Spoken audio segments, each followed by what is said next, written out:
السلام علیکم ویورز۔ آج 13 رمضان المبارک کا روزہ اختتام پذیر تھا کہ عین افطاری سے پہلے انتہائی افسوسناک خبر سننے کو ملی کہ عبدالستار عیدی مرحوم کی زوجہ محترمہ بلقیس عیدی انتقال کر گئی ہیں۔ انا للہ و انا الیہ راجعون۔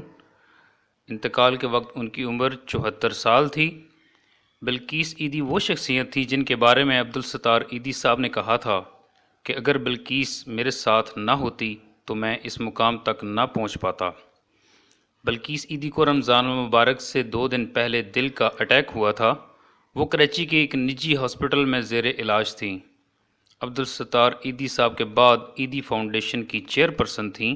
اللہ پاک ان پر اپنی کروڑوں رحمتیں نازل فرمائے۔ انسانیت کا ایک اور باب ہمیشہ کے لیے بند ہو گیا۔ اللہ رب العزت ان کی مغفرت فرمائے۔